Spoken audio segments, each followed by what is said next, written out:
उद्या केंद्रीय बजेट सादर होणार आहे। काहीही करा पण आमचं किचन बजेट सांभाळा अशी सगळ्याच गृहिणींची मागणी आहे। पाहूया उद्याच्या केंद्रीय अर्थसंकल्पाकडून काय काय अपेक्षा आहेत ते।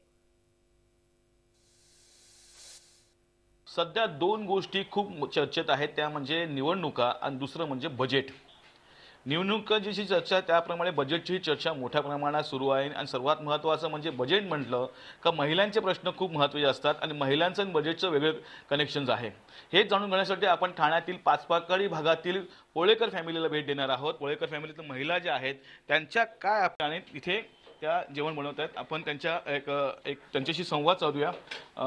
ताई, बजेटकडे काय अपेक्षा आहे? बजेट म्हटला की महिलांच्या नाकी नऊच येतात, कारण बजेट इतकं वाढलंय की सरकार बदललंय तरी पण आमच्या नाकी नऊच येत आहेत। म्हणून मग किती शाळेचे डोनेशन, घरातले कांद्यांचे भाव, बटाट्यांचे भाव, डाळीचे भाव असे किती बजेट वाढवून ठेवलेत। त्यामुळे एका घरात राहणाऱ्या फॅमिलीला इतकं जड जातं की एका घरात 2-2, 3-3 फॅमिली आहेत त्यांना सांभाळणं। तसं खूप प्रोटेक्टिव्ह आहेत सगळे महिलांबद्दल, पण आमच्या जास्तीत जास्त अपेक्षा आहेत की सगळ्यांचे बजेट, टीव्हीचे बजेट, सगळ्या गोष्टींचे बजेट खूप कमी प्रमाणात झाले पाहिजेत। ताई, तू स्वतः जॉब करतेस, तुझी अपेक्षा या बजेटकडनं काय आहे?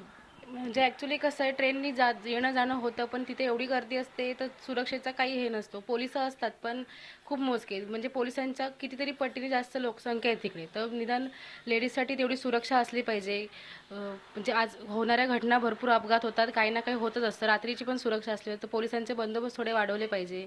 धान्य वगैरे तर महाग केलेलंच आहे, पण त्यासोबत इथे लक्ष दिलं पाहिजे। ठाणे सरकार स्टेशन आहे तिथे रोज 6.5 लाख प्रवासी प्रवास करतात आणि ठाणे हा सर्वात पहिलं स्टेशन आहे, त्यामुळे ह्या ठिकाणी अशा सुविधा खरंच असणं गरजेचं आहे। ठाणे स्टेशन म्हणजे रेल्वे बजेट ठाण्याला काय देतं आणि जनरल बजेट महिलांना काय देतं ह्याकडे आता सर्वांचं लक्ष लागलं आहे। Video Manish Kapil Raut, Zee media, Thane.